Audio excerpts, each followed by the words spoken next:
Hey everybody, and welcome back to Let's Play Augment Anthem. We are going to start by doing some shopping, and by that I mean we buy the string lights because we have 200. Might as well just get those eventually. Oh yeah, okay. Honestly, the place is certainly starting to come together. It's looking a lot more lively than it used to. A lot more decorated, if nothing else. Did we ever find out where there's a block around here that we can maybe put onto that pressure plate? Because my assumption was that the pressure plate must be operating these doors all the way over here, or at least one of these, finally allowing us into that place.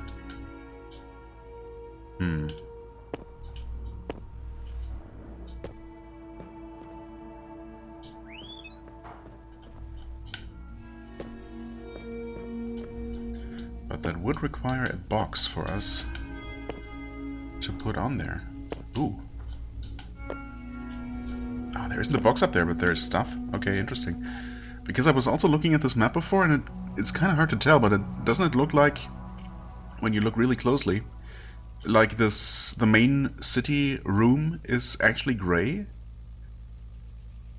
It's a bit hard to tell because of the other rooms, the actual indoor parts of town that are behind it, and those are obviously still full of items. So those are blue, but the parts where it doesn't overlap actually look gray. So it's interesting because apparently then that document up there, how would you... Oh wait, can we not do something like that? I mean, yeah, theoretically. Just need to get the correct angle, I guess. Like so. Okay, that works. The Anthem number 1. Ooh, okay. Hold on, I need to remember how to actually play the game. Teleport. There we go. And some money. But nothing else. Specifically, no blocks up here. And the room is, unsurprisingly, still marked as gray. There could be more stuff somewhere near the ceiling, but I suppose there aren't really that many spots left that we haven't at least seen. I mean, down here somewhere in these tunnels would make sense, but I mean, we've run all along this path, and there's just no random blocks sitting around here. Certainly we cannot take a block from outside one of the buildings through a door. That would not work. Anyway, we got the Anthem number 1. The Anthem is the greatest mystery of our time, maybe of all time. The fact that the machines actively erase any evidence of its existence only deepen its allure. But despite their efforts, shreds of information about the Anthem can be found all over Bunker 7. A mention here, a strange technology there. Even more shocking are the traces, slivers and signs of a civilization long past, one that may even predate humanity itself. Gee. Indeed, it is quite the mystery. The exact nature of the Anthem? Some kind of thing, some kind of force, maybe it's even an entity of some kind that has made contact with members of different species across the universe, or galaxy at the very least, and possibly, well, different times obviously as well. Can we drop through this? I think this different looking part of the fort is just where there used to be an augment or a cipher.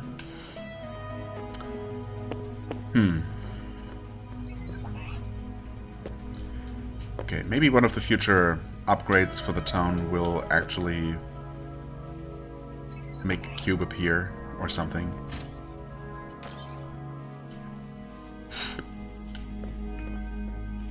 I mean, there's that cube. There's... Oh god, can I... I cannot remember how to play the game. It's impossible. There we go. Again. Okay, we do that. Jesus. Oh! I was totally wrong. Okay, never mind then. Oh, really didn't think that was gonna work.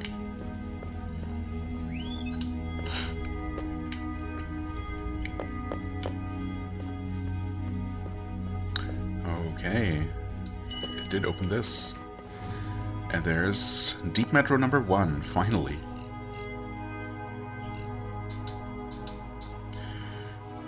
Humanity once celebrated the opening of the Deep Metro, a high-speed train network connecting cities and continents across the planet. It was later co-opted to assist in the construction of the planetary defense bunkers. After the advent of the machine war, humanity retreated to the relative safety of the Deep Metro, heroically making a last stand here until their rear defenses were broken from below with the fall of the breach. Aye. Okay. Is this potentially the final secret to unlock in this main city screen? I mean, it sure looks like it. It definitely does look more gray now than it did when I was talking about that earlier, doesn't it? It's more obviously gray now, but why would that be the case?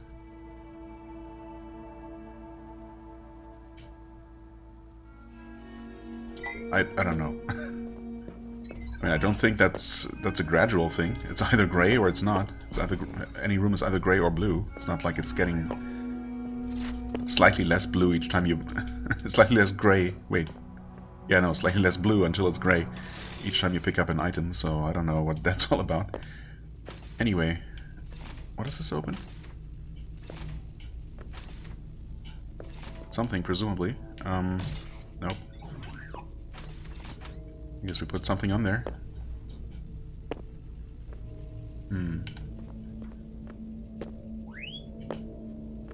We are obviously still lacking the ability to break some of those walls there, but we should be able to do something.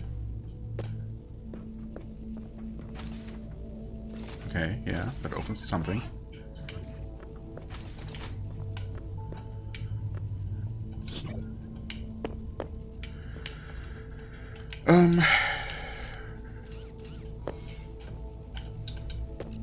Oh, wait, that's that kind of thing, but also we have to open at least one more door. Presumably by breaking that purple wall and putting a block onto that pressure plate there. Or approaching from the other side, actually. Yeah, okay. Seems like right now we don't quite have the means. Okay, I mean, this pressure plate we saw... Can you please? Okay. Yeah, that just opens that. We can tell. Oh, and there's probably just one on that side as well. Operated by the other pressure plate. I just didn't see that somehow, even though I thought I was specifically looking there.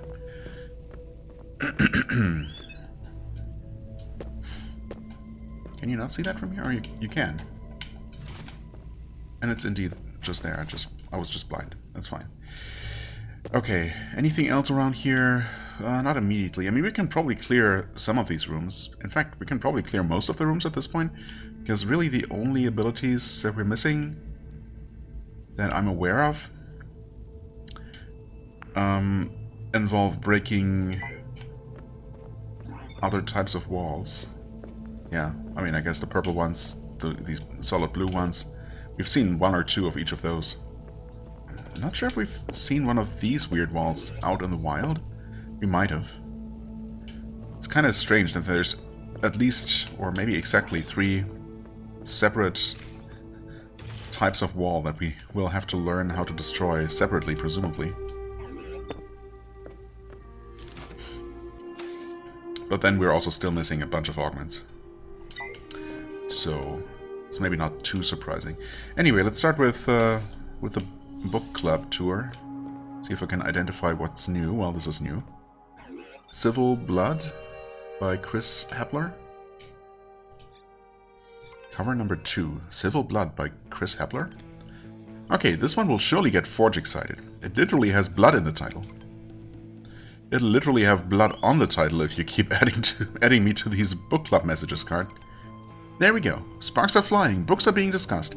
It says here that in the book a vampire virus gets loose from a corporate lab and infects the guy that's their worst nightmare. I'm a sucker for a good vampire novel. The idea of this ancient being staring you down with his wise but still passionate eyes as he licks his sharp teeth can be so alluring, you know, for academic study. I don't think this one's a romance, Jane. Good. It at least sounds like a cool action flick. I can respect a guy who's been infected by an evil power and is fighting to take it down. Now we're cooking. Well, it says that this guy is a lawyer, whatever that is, and he sues this corporation, but they say he has no rights to sue since he's not human. What even is suing? People used to stand in a fancy room and argue over problems until one got what they wanted. Well, ideally, I guess. Sounds like a powerful weapon. I love arguing. I'm going to sue the machines. Card, you dragged me into a fairy tale the other day. Now you want me to read some legal drama? Well, no. Yeah, look here. See, the book largely follows some vampire hunters the corporation hired to kill the lawyer. See, action. No, don't let them kill my tall and mysterious vampiric man. Didn't think this one would be so divisive. I'll get eager to find something with plenty of action and romance next time, so I don't get sued. Right, so, I mean, again, if this is a reference to something specific, I do not recognize it. Jeff Weber. Enim Nori Challenge. Okay.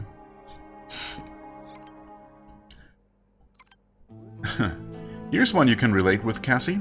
After accidentally being transported to a new planet from Earth, Scott Hathaway must use his modern knowledge to save his new home.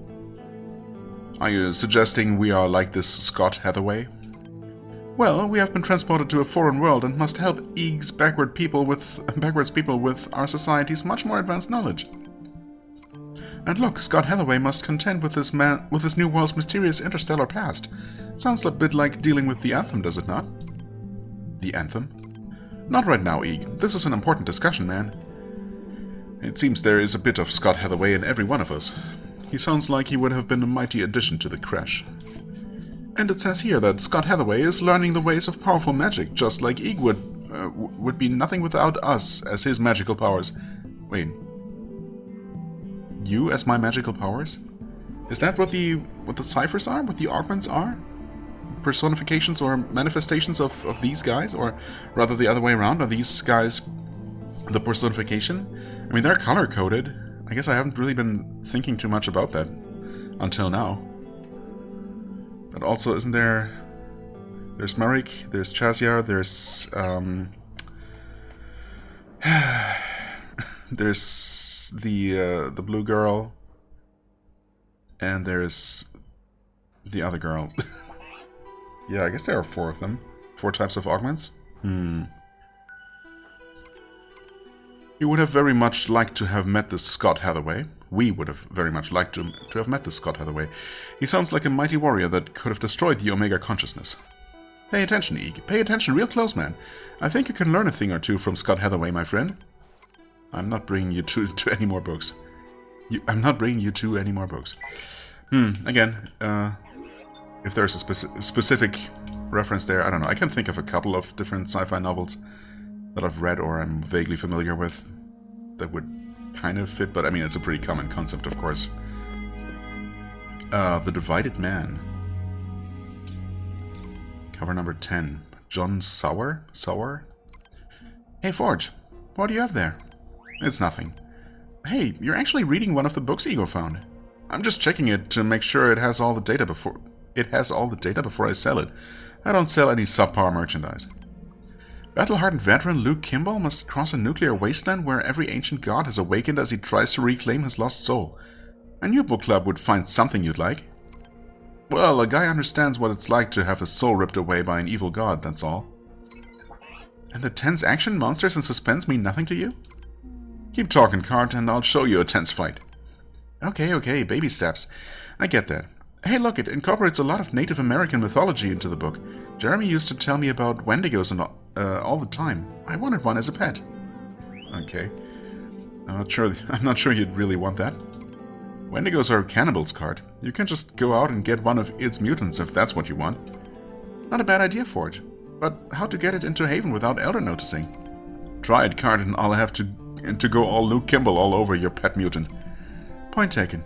And you just made a book reference. It's official. Forge loves book club. Now get out of here before I club you with this book. Oh, guys. Divided Man. Again. Not sure if there's a reference to something specific, but I mean, at least a couple of the books are, clearly, so it's not unreasonable to assume that they all are. Maybe they're not necessarily references to books, but just to other media as well. That might also have been all of them now. Nope. Wait. No, I'm pretty sure we had looked at that one. And that one. I think. Right? What was that one all about? Oh yeah, we've apparently seen that before. Okay. Just to confirm, yes, there are green, blue, red, and purple, of course. Which does correspond to the colors of our alien friends.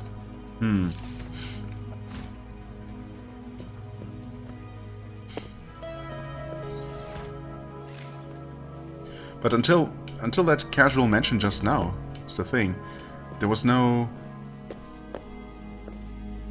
of them have mentioned that they are somehow connected to our powers, right? Or did I just miss that? I mean, because they're color-coded like that, maybe that's a relatively obvious connection to make? But then again, I mean, is it? Omega. Tell me more about the war with the Omega consciousness. It was eerily quiet the night that the Omega consciousness came to our world. Strange how silent the death of a civilization can be. Through our cases, we knew that there was a bad actor pulling the strings from the shadows. We were out following a lead when the manipulator revealed itself. Fiery plumes rained down from the sky. They were living ships, some the size of buildings, tentacles and mangled limbs writhing as they fell through the fire of the atmosphere, but not in pain. Excitement. They had been looking forward to this, building towards it for years, decades even. We watched as one crashed through the hive structure dedicated to music, toppling the pillar thousands of years in the making. It then began deploying the monstrosities contained within its pulsating form. There would be no more music created beyond that night. Chassiar, I'm so sorry. Those who died in the initial crash were spared the horrors to come, Ego. At the same time as Omega's planetfall, the collaborators revealed themselves everywhere, all at once. First, psychic shock troops like Jessiar, but not as powerful. They would connect to a dozen individuals around them, killing them with a psychic blast, but then dying themselves in the process. Then came the Hollows, normally passive empty husks. Omega somehow took control of their minds like a dark crash, turning them into feral, brutal killing machines. No one saw it coming. Tens of thousands died that first night. We were one of the lucky ones. We were undercover at the time, disconnected from the crash. It is a strange thing watching thousands die, wading through the bodies, trying to help, knowing that they're all screaming in the crash but hearing nothing but silence. How did you even fight back against that? We knew then that the extremists had been collaborating with Omega for years, and that their powers had not come of their own volition.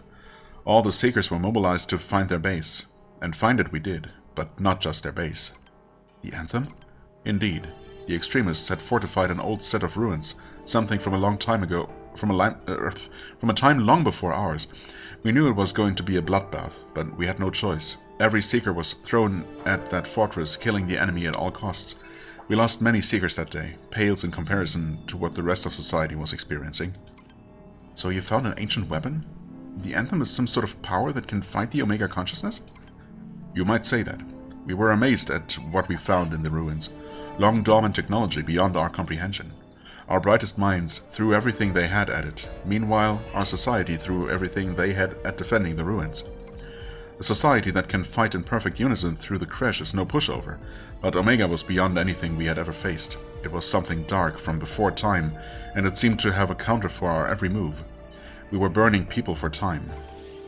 Did you ever crack it, the Anthem? We would not be standing before you today if we had not. Despite our colossal efforts, our front line was crumbling, the enemy closing in on the ruins like one giant snare. That is when we found the way, a machine capable of binding physical matter with the technology of the Anthem. We knew this would be a massive strain on any who entered it. We needed a strong mind, someone who had experienced being torn away from the crash, one who could stand on his own. You. We were happy to volunteer. The enemy was at our doorstep, testing the ruins perimeter when we went into the machine. What did you see? What was it like within the Anthem? We do not remember. When we emerged, some time had passed. The ruins were under attack. Something had changed in us. We were stronger, and we could sense the crash much more clearly than ever before. We had indeed gained power, augmented with the ability to enhance the powers and capabilities of those around us, turning even the weakest into the most capable warrior. But it was already too late. Yes, had we found the ruins sooner, or had we not sacrificed so many in defense of the program, things might have been different. As it was, even with the advanced abilities we gave the others, there were too few of us to stand against the relentless tidal wave of flesh bearing down. We defended the ruins right up to the last structure, killing many Omega abominations, and then we died. But now you're here. Yes, we are. We cannot explain it, but we are happy for it. And we promise this time we will do everything necessary to ensure your civilization doesn't fall in complete silence. Interesting. So this is what we're talking to here is just an echo of him that's been kind of saved by the Anthem. Like presumably every creature, every being that ever made contact with the Anthem has been saved in it. A copy of their consciousness still exists within the Anthem. It keeps amassing more and more great minds, great and capable individuals, I suppose, from all kinds of species across time and space. Something like that. To what purpose, though? Who knows? Tava. Just wanted to remind myself of her name, Tava, and she is called something with an A. Andrin. Elendar. Elendar? Elendar. Is that what she's calling us? Nope. Where did the Elendar take you? Oh, wait. Elendar is something like an elite soldier of some sort. Some kind of... or a paladin. She was telling us about how she was attacked, or her family home was attacked when she was still a child. And then she was saved ultimately. Well, the rest of her family was killed by the attackers, but one of the Elendar found her, and I guess ultimately made her one of them. Where did the Elendar take you? After the fall of Valindi and my home, the company of Elendari brought me high into the mountains, ringing the capital province of Gara. The Elendar woman who saved me carried me the whole way, and I just clung to her, to the safety of her strength and compassion. They were bringing me to what would become my new home, the Crusaders' Enclave. The Crusaders' Enclave? Once an ancient ruin, now converted into our greatest hope, an impossible labyrinth of forgotten alien structures, snaking through the sacred mountain's lush forests and caves. Perhaps it was built through the mountain, or over the ages the mountain accumulated around the impossible construct. That's not really how mountains work. You mean it was the Anthem? Your people had managed to turn it into some sort of training grounds for super warriors. Indeed, Elendar. So she is calling us Elendar. What? The Enclave was filled with children from every province, each handpicked for their excellence in strength or speed or intelligence, and then there was me, a scared little girl. A survivor who stared into the face of a horrible enemy and didn't break. You do me a kindness, as did the Elendar woman who took me in. She somehow believed in me. in what I might become.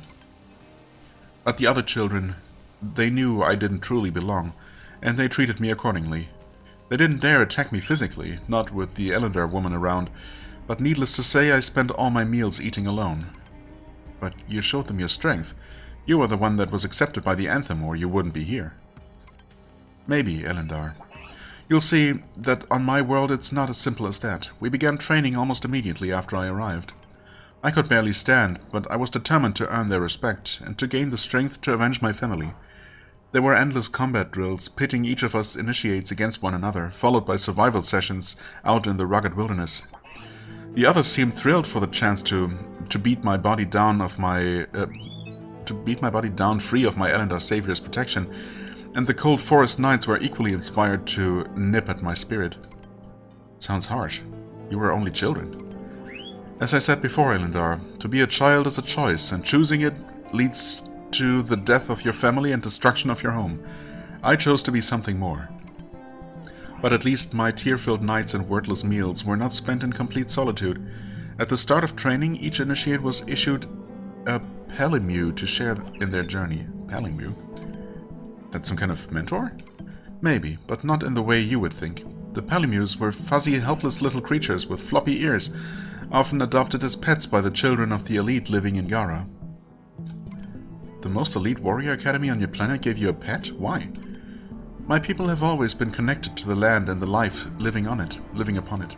Like farming, you can learn much from even the smallest, most insignificant of creatures. We each were to take care of our Palimue, feeding them and protecting them even as we struggled to feed ourselves. And maybe that was the point, the temptation and frustration that came from caring for those too weak to care for themselves.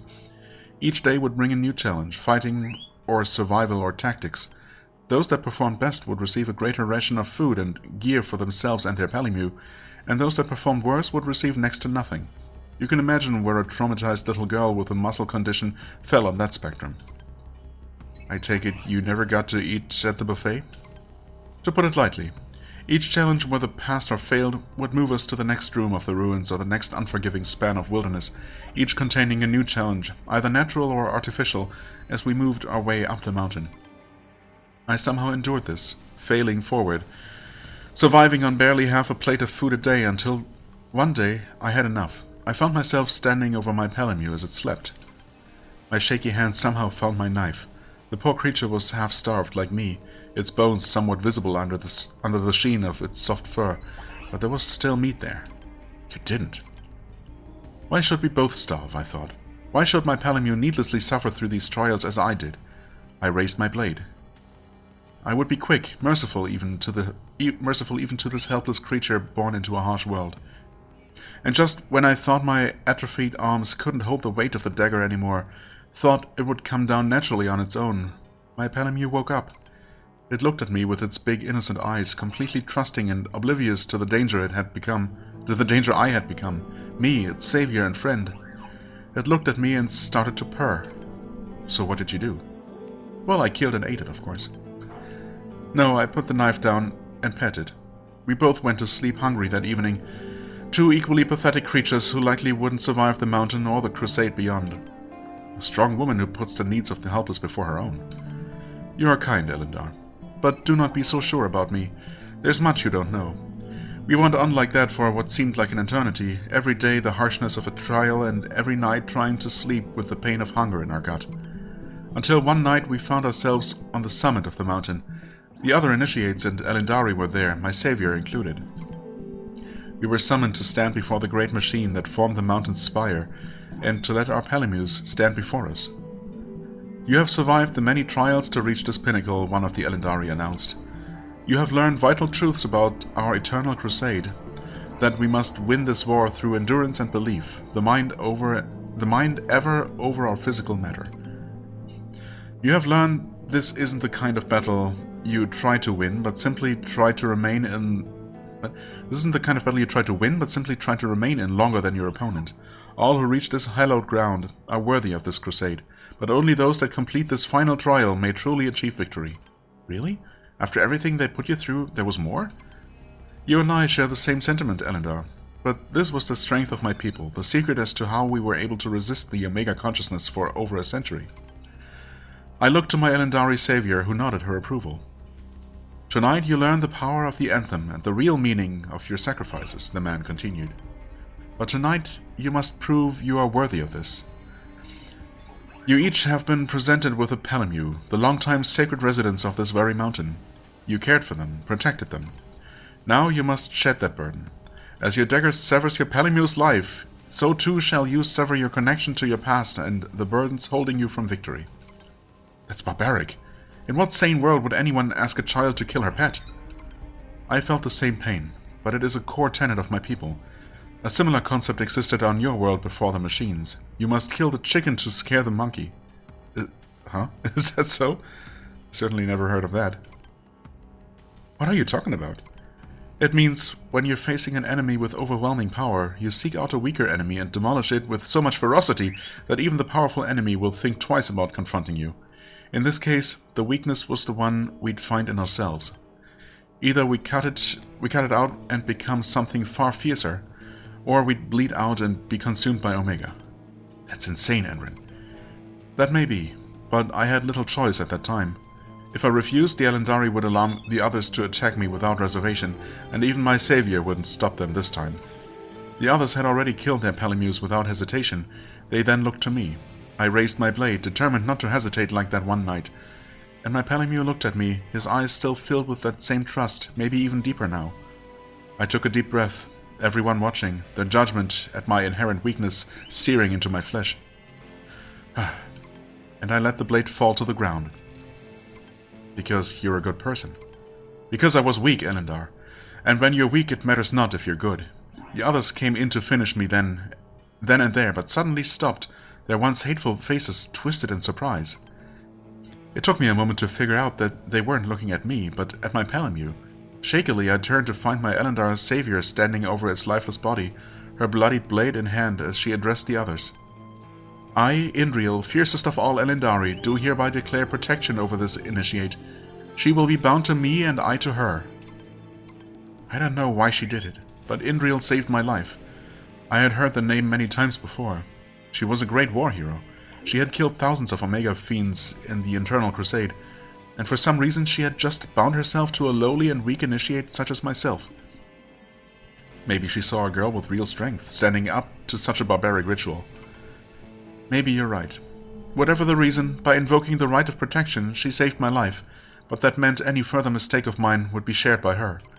Thus I began my real training under the great Indriel to ensure I would never make such a mistake again. But nothing could truly prepare me for the crusade ahead. Not even killing an innocent animal? You're upset, Elendar. I understand. Try not to judge me too harshly.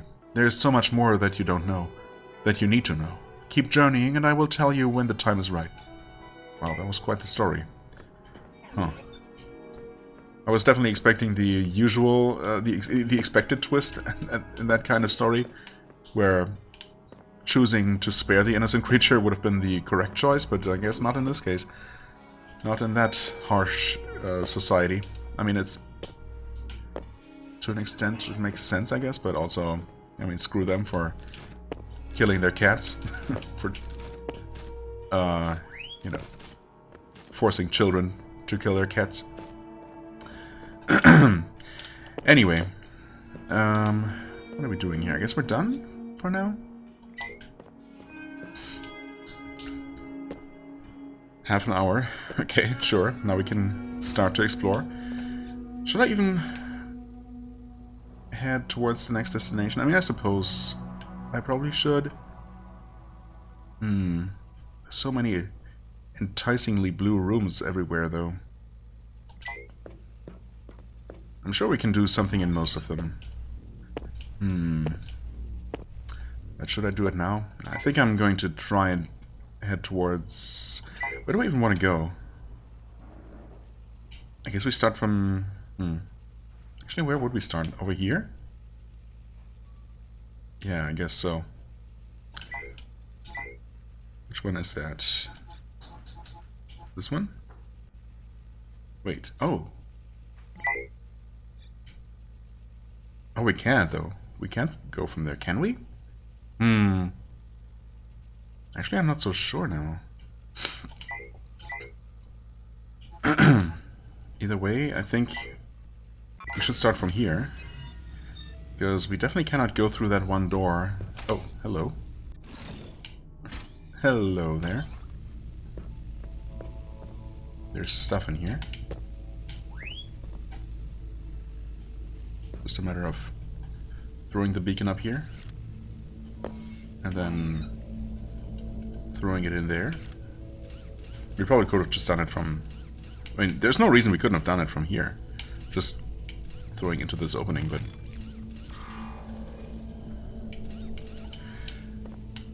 Yeah, it's strange that they give you both of these pathways. I mean, obviously you could just easily do that, but it looks like you're supposed to do it from up there? Who knows? Anyway. Thanks for the extra money. Oop, okay.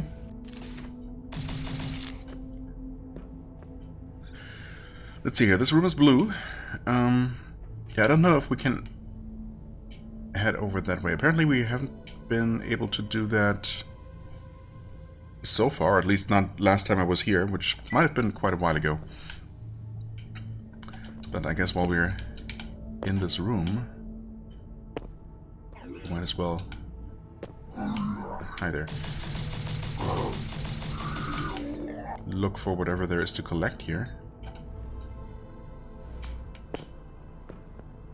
That's just another door down there.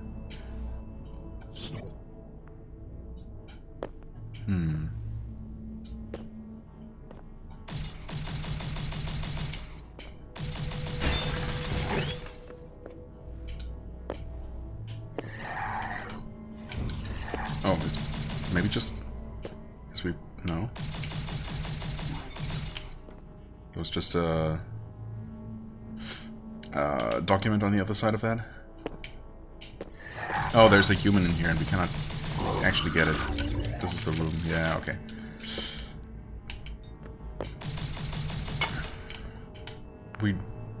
There must just be an ability that makes us immune to those kinds of laser barriers. Oh. Hello.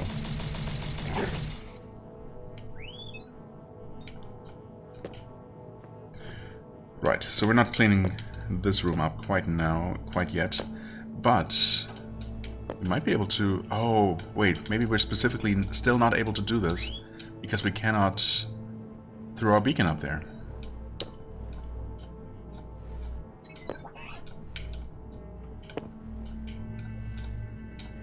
Oh, we can almost make that, though.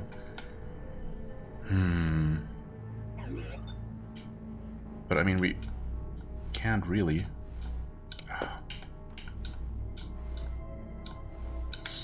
It's so tantalizingly close. Oh, wait.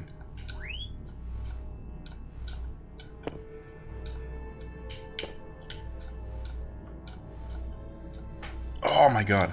Come on. Okay. Are we supposed to do it that way? I don't know. But I'll take it. I will absolutely take it. Oh wait, that's not even the... It's not even the correct door. Oh no. Okay, but since we're here, I guess I'll collect the extra money here. Maybe it's just supposed to be a little reward for making that jump. Ah, and it gets us something. Huh? Oh, file watcher number 2. Watcher. Wasn't that like from forever ago? Yeah, of course. It's a boss we already killed. Thus, finding and destroying this central computer, which I dubbed the Watcher, would deal a major blow to the enemy. If this eye in the window to Super Ego's hateful soul be it... Huh? If this eye is the window to Super Ego's hateful soul, be sure to throw a few stones through that window for Jane and me. Just don't let it see you while you're doing it. Well, I mean, we've already dealt with it. Apparently. We could have definitely... What the hell is going on here? Or did we? Surely we've fought the Watcher before. Yeah. Totally did. What is going on? Is it just whenever one of these things explodes that the entire screen shakes incredibly violently? That's wild. What the hell is going on? What just damaged me? What is going on? Why am I so confused? Who knows? Anyway. Okay, there's stuff down there, obviously. Oh, it's just an anomaly number 10. Curious thing. Keep on keeping on. Okay, what? What is that? The shape kind of reminds me of the weird... Oh, there's also something on the wall above. I'm not quite sure what to make of that. I was just looking at this thing down here.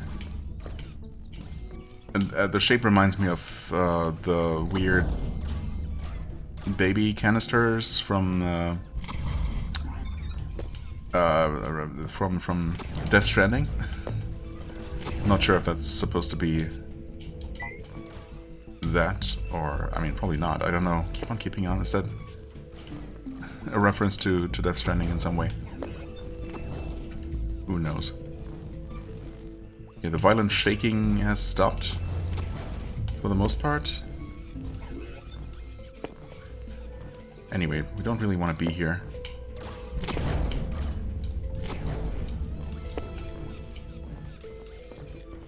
Let's just leave this place. Okay.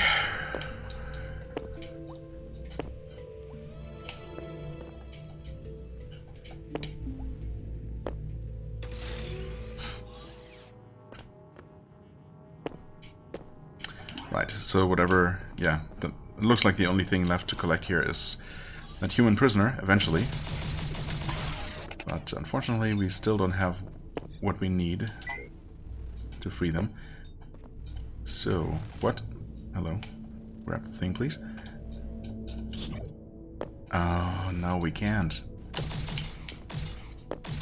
It's one of the, like, 2 purple barriers that we've come across. Yeah, unfortunately the other door leading in that direction down there is just open from the other side, so we cannot actually go that way. So I guess the only possible route is, in fact, down that way. Well then. Suicide it is. And we try to approach from... Is it here? Center breach?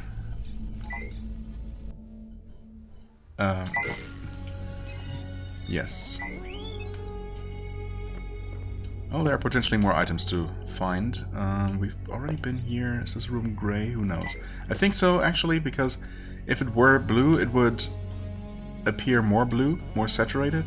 As we can see there with that room, for example. That little room behind also has items to collect, so it's also blue, and that one as well. So the blue is a bit more blue when there's 2 overlapping blue rooms, whereas this here is just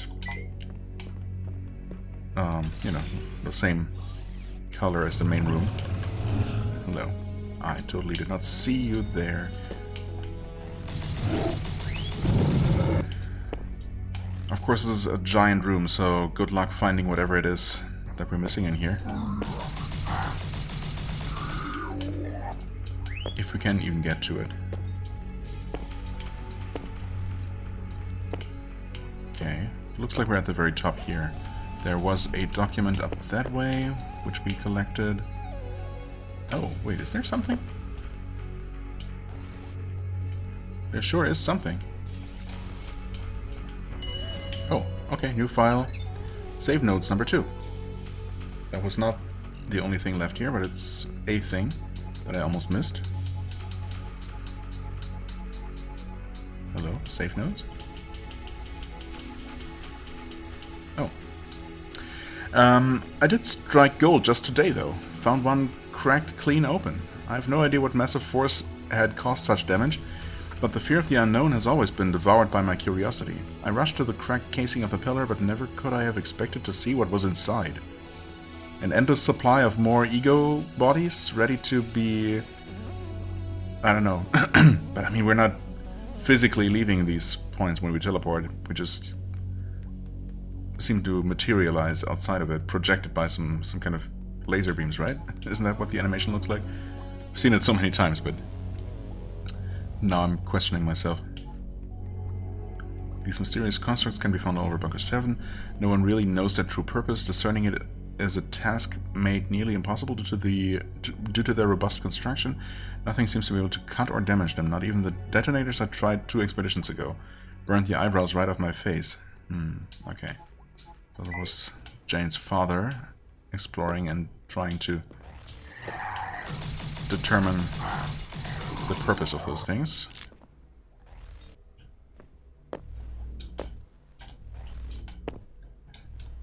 Okay, I don't think there's anything here.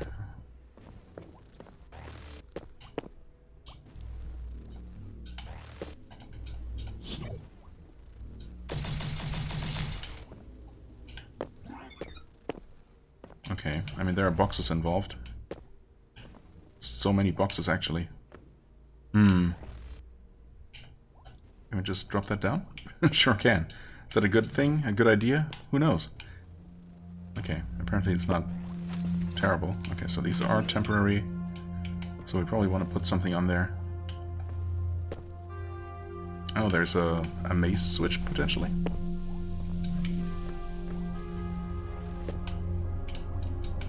Okay, probably want to put something onto that switch there.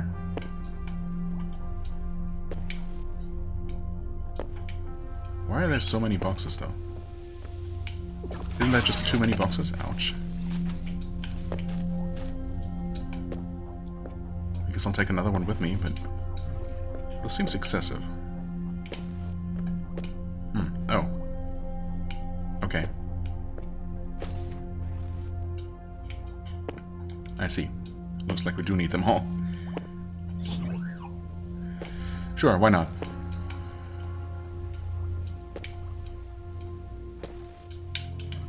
Thankfully, by now we have all the tools to make this pretty easy.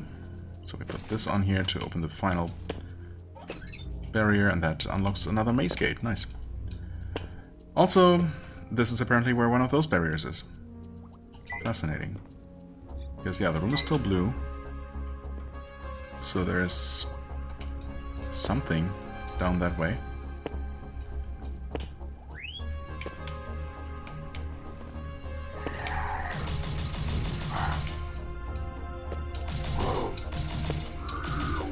So... Huh. But have we not been to that lower part? I mean, it kind of looks like we have. Or else why would those extra rooms be on the map at all?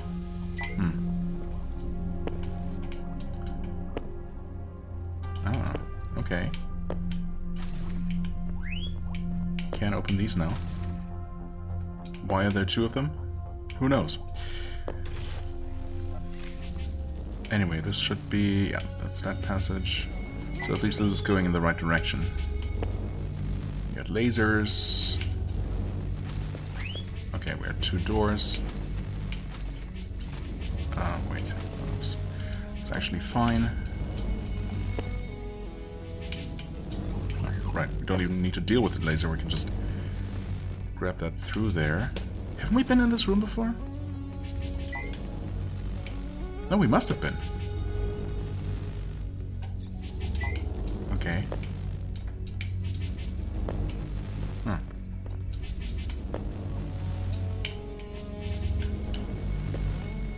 Just from the other side, I suppose? Okay. I mean, I was thinking about... actually, yeah, I suppose in hindsight I probably should have just teleported to that save node there. There are 2 or 3, actually, blue rooms around there.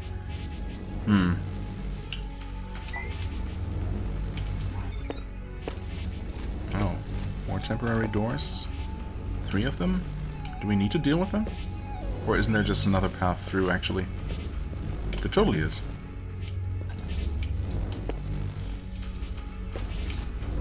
And are there even enough boxes? There's 1 here. That's not enough.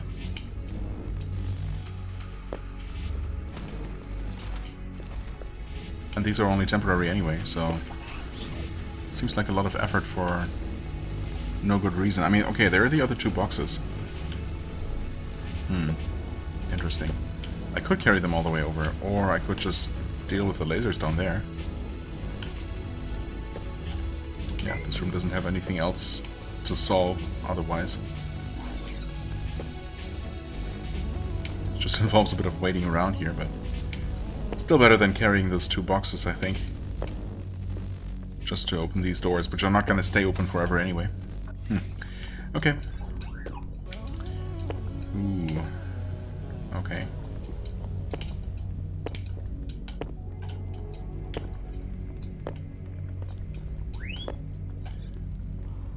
This room, okay. I mean, we can head over this way into the power station.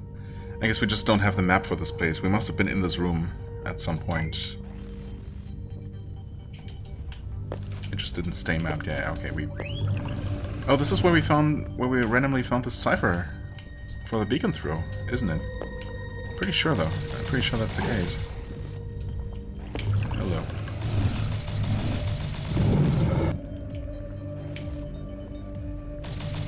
Okay, so I think what was stopping us from making more progress in here was just our inability to interact with those magnetic mechanisms.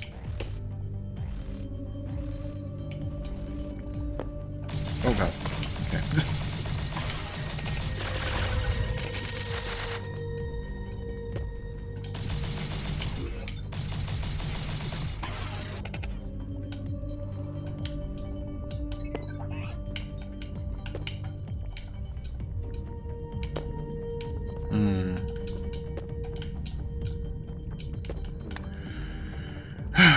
Do I really need to switch my stuff around? Apparently so.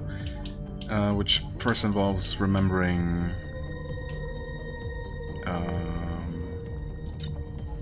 where that even was. Oh, wait.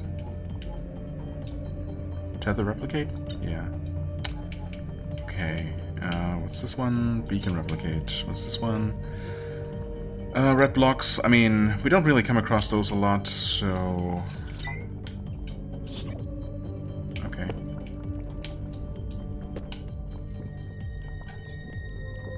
Wait. Oh, there's a door at the very bottom of this. Oops. Should easily get there. Probably already been to the top of this, actually. It seems kind of familiar. Yeah, we've been all the way there. Okay, never mind then.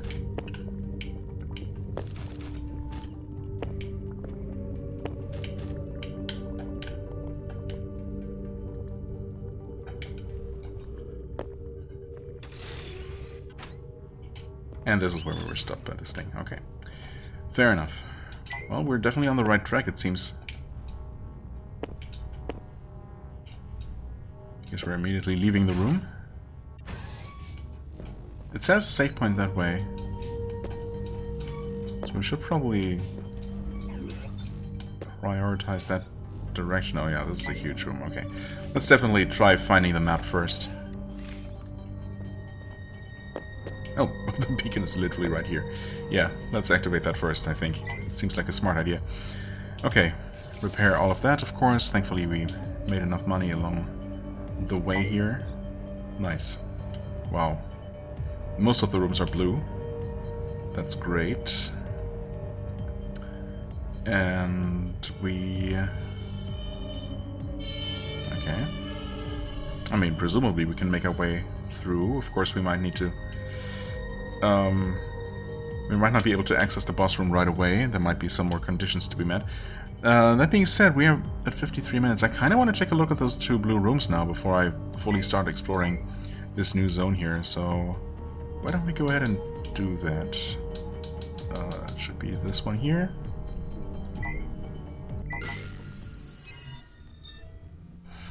Now let's see. I think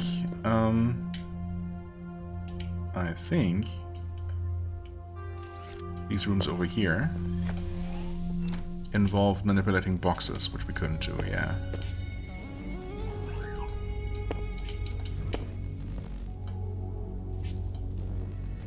Just drop that down there.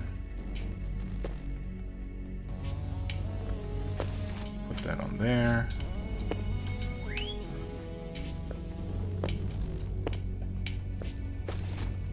And I guess put that on there.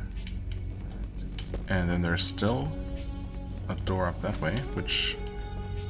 Okay, that just stays open for future use, I suppose. Lust, number 1. Didn't we already deal with lust?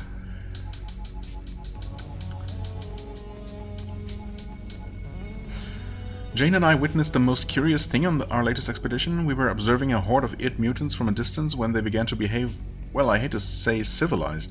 Maybe rational would be the better term. Normally completely erratic and fueled by pure instinct and rage, the mutants were flocking together almost in perfect formation. Okay. And that was indeed the one thing to find in that room. Okay, good.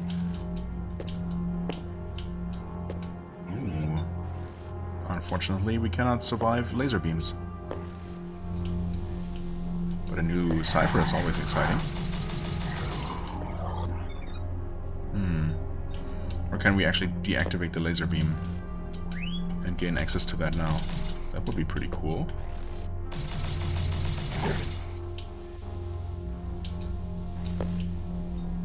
Ooh, okay, well, that's fine.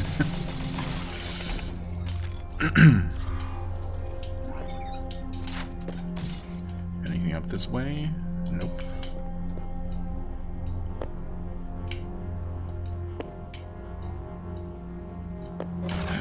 When did I run into that? Who knows?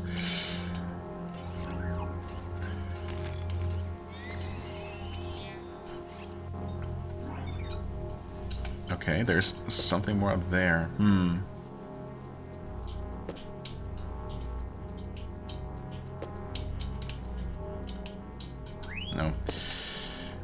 I mean, we can probably just launch ourselves up that way. Yeah, I mean, that should work. It's just a matter of finding the correct trajectory. That wasn't it. Also, I'm messing up all of my button presses, but that actually worked. Never mind. Lust number 2. Okay, makes sense.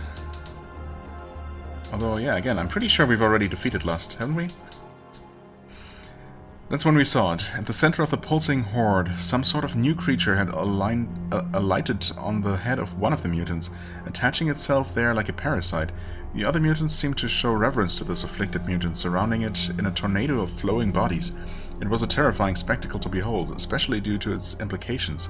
If this creature we dubbed Lust can control the mutant hordes, bringing order to their chaos like an instant general, then any of the many mutants aimlessly stalking Bunker 7's abandoned halls can sporadically become a settlement-ending threat. Well, I guess that's no longer the case. Okay. Hit that. Can we please just jump in there? Thank you. Well, unfortunately, this is just for... Okay. For some more money. So we'll still have to return here once we can actually survive death lasers. Why does this exist? Who knows?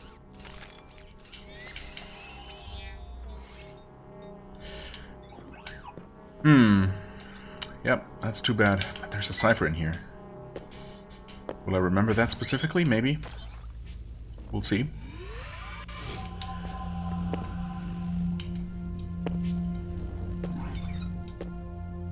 At least we have a slightly easier way through this room now. Once we have to return.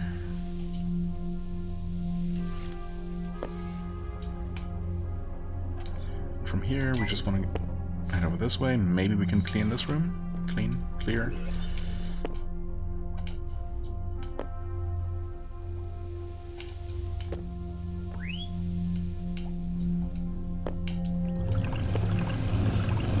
Okay. There are those things up above, protecting us through the walls.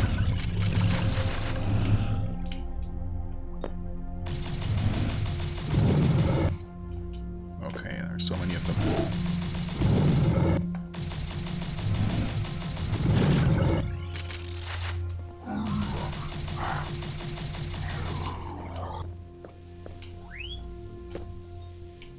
Oh, a human.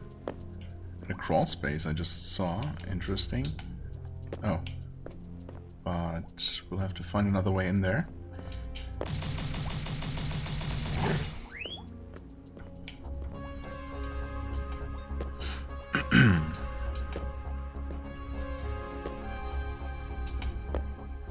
From where? Is there anywhere higher up in this room? Maybe we need to enter from above, actually. Oh. Looks like the two parts of this room are actually currently disconnected. That's a bit annoying. I don't know if we've even been to that side of it. Well, let's find out, I guess. What, okay, we want to go up there. I see.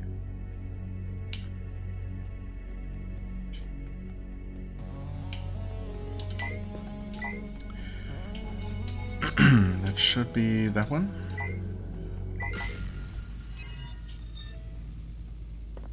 We were here once before today.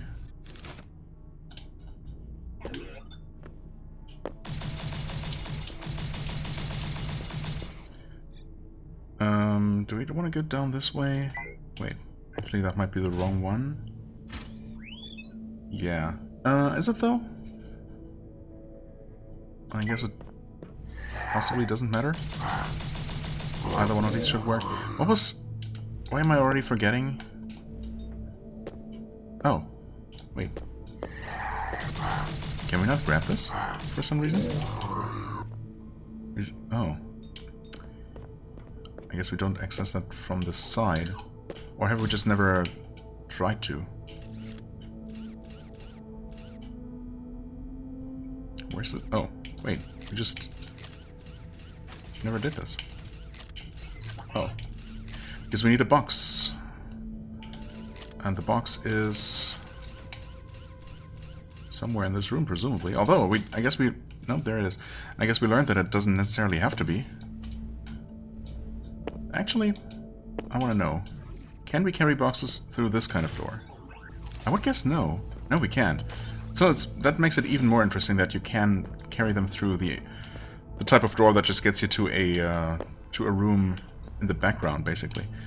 How do we transport the block, though? Wait, is that even possible?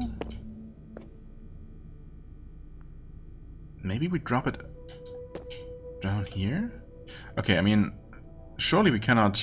No, we cannot even throw the beacon while we're carrying a box like this. Can we drop that? Oh, I guess we can just drop it in here? Oh, that's so interesting. I can now shoot? Oh, I dropped the box, I suppose. Okay. I see. It's just in the wall, but, you know, don't worry about it. This feels unofficial. Unofficial, but... I mean... Yeah, we can totally do that. I don't know, that seems unintentional, but I'll take it. If it works, it works, you know? Now we have this, which is... Oh, I could have just beaconed across, I suppose. Or rather, magneted across. Anthem number 3, ooh. And that did clear the room. Awesome. Anthem number 3. Elder thinks I'm being premature in my conclusions. He isn't convinced that an anthem even exists. But Elder actually knows, though. He isn't convinced that an anthem even exists, but anyone who knows me knows I can't let a mystery go. I'll be heading out into the wilds of Bunker 7 with Jane soon for our 25th expedition. Maybe this will be the one where the anthem will reveal its true nature to me, or maybe we'll just return home with another ancient coffee maker. Either way, Haven will see brighter days to come. Yeah, obviously Elder knew more than he was telling John and Jane. Presumably for their own protection. Ooh, hello. I guess we've never been down here. Yeah, I guess we couldn't have been, because apparently I've never been to that part of the upper room while being able to, you know, to walk around in beacon form. And thus we've never been to this part of this lower room. Really, though? No, we've been to this part of it. But I also didn't have the ability to dive. What's down this way? That's the door I want to take, ultimately, but... before that... there's at the very least some more money to grab. This should actually connect back to somewhere we have been. Quite a while ago, actually. That down there, I think, is just a passage to get to the other side of the lava without having to jump across these, but... oh no, there's actually something down there. Okay, sure, we'll grab the extra money.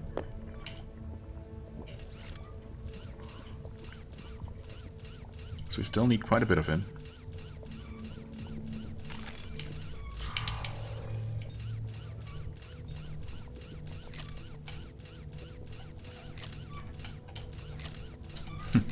Sure, explore around in this form a little bit. Oh, okay, I guess we'll be able to enter the westernmost part of this room finally from the power station side once we make our way there. And connect this. Yeah, it even says to power station. Okay. Wait, we wanna... yeah. Head over and actually down this way.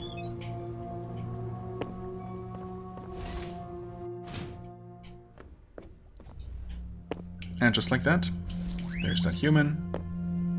What? Less pens? Pens? Hungarian, I presume? No idea what that means. There's a thing, okay. Liquor number 1. Oh, makes sense. With all of them around here.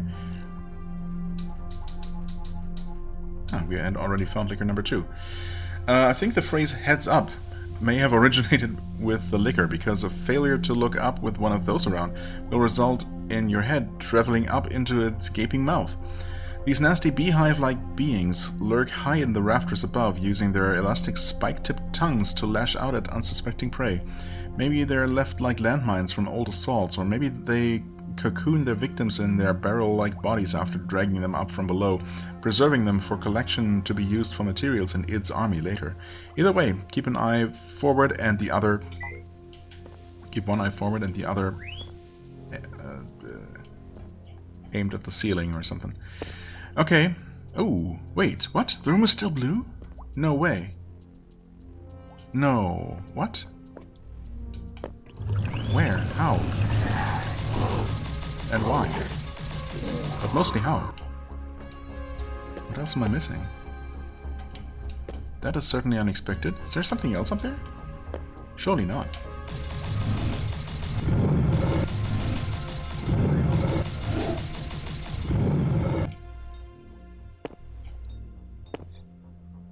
What else could there be in here? What?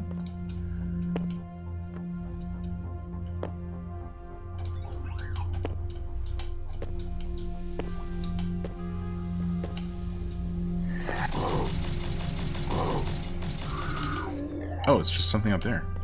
Triple jump should just do the trick. Okay, fair enough. Haven number 1. Wow, it's been a long time coming. Haven number 1.